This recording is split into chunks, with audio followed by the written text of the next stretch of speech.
What if I told you that the secret to happiness has been debated for over 2,000 years, and we're still figuring it out?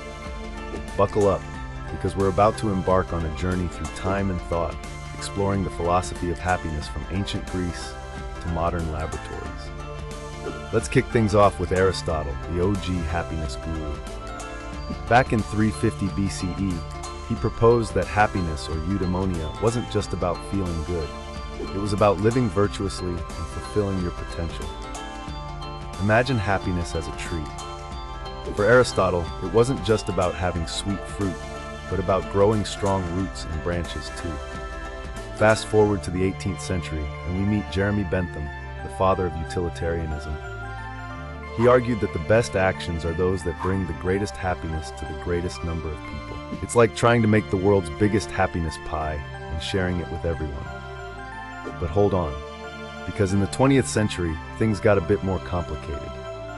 Existentialist philosophers like Jean-Paul Sartre suggested that happiness comes from creating our own meaning in life. It's like being the author of your own story, where you decide what a happy ending looks like. Now let's zoom into the present day. Modern science has entered the chat, and it's bringing some fascinating insights to the table. Neuroscientists have discovered that happiness isn't just a philosophical concept, it's a biological reality. When we're happy, our brains release a cocktail of chemicals like dopamine, serotonin, and oxytocin.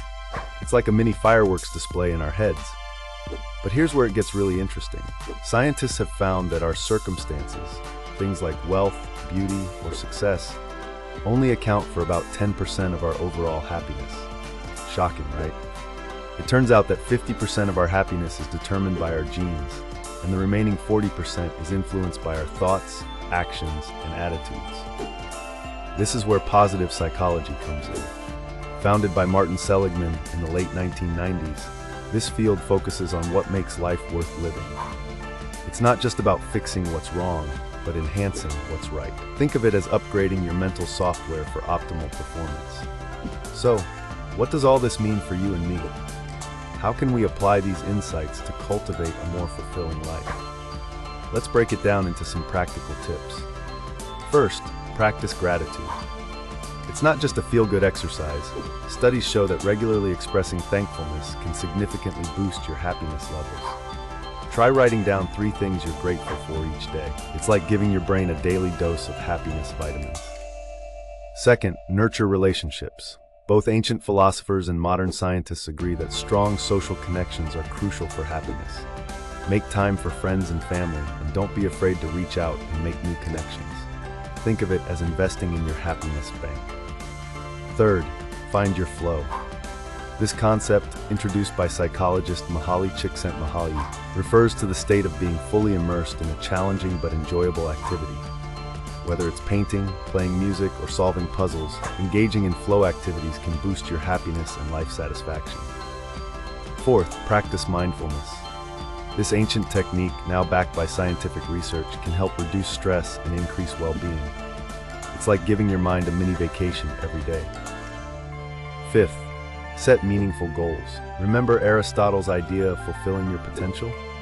Setting and working towards goals that align with your values can provide a sense of purpose and achievement. Lastly, take care of your body. Exercise, healthy eating, and adequate sleep aren't just good for your physical health, they're crucial for your mental well-being too. It's like giving your brain the best fuel to run on. Remember, happiness isn't a destination, it's a journey. It's not about being happy all the time, but about living a rich, meaningful life with all its ups and downs. So, armed with the wisdom of philosophers and the insights of scientists, why not start your own happiness experiment today? After all, the pursuit of happiness is a lifelong adventure, and you're the hero of your own story. Happy exploring.